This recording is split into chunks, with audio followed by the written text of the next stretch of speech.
თქვენი აზრით რას გამოიწვევს ვიზა ლიბერალიზაციის შეჩერება ჩვენი ქვეყნისთვის? ეს ძალიან დიდი უკუსლაა და უკან ნაბიჯი ძალიან დიდი. ჩვენ მთავრობა ნამდვილად იმსახურებდა, მაგრამ ჩვენ რა დავაშავეთ. ისედაც სუდღაში ვართ და ეს თუ დაგვემატა. ძალიან მიყვარს მოგზაურობა და უბრალოდ ძალიან რთული იქნება შემდგომში. კატასტროფა იქნება ჩვენი ქვეყნისთვის, როგორც პოლიტიკურ თვალსაზრისით ქვეყნისთვის, ისევე პერსონალურად ყველა ადამიანისთვის. თუ რამე პროგრესი გვაქვს ამის შეფერხებას ყველა თვალსაზრისით. პირველ რიგში დაიჩაგრებიან სტუდენტები. გაურთულდებათ გასვლა ქვეყნიდან, რომ მიიღონ უფრო მაღალი დონის განათლება. ბევრი შესაძლებლობის დაკარგვა. აი თუნდაც სწავლის მხრივ მე ხო გაწუთი პროგრამებითაც ვაპირებ წასვლას. ნუ ვიტყვით თუ თქვათ რომ არ შეგვიჩერებენ და ყველაფერი გარეთიდან.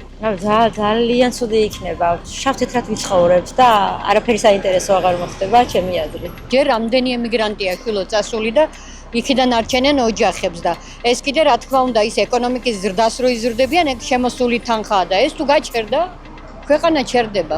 გავცილდებით ევროპაში და რუსეთი არ მინდა. არ არის ეს მისაღები, იმიტომ რომ ჩვენ გვინდა თავისუფლება. ძალიან უარყოფითად ვცილდებით დასავლეთ სამყაროს და მივდივართ საქმეში. ძალიან ცუდია. არ მგონია შეაჩერო. უკვე ისეთი დრო მოგვივიდა ღმერთის წყალობით, რომ ევროპას ჩვენ უფრო ჭირდებით, ვიდრე ჩვენ ისინი. ორჯერ რო იყოს მოსაცემი, ორჯერ მოგცემდნენ ვიზა ლიბერალიზაციას.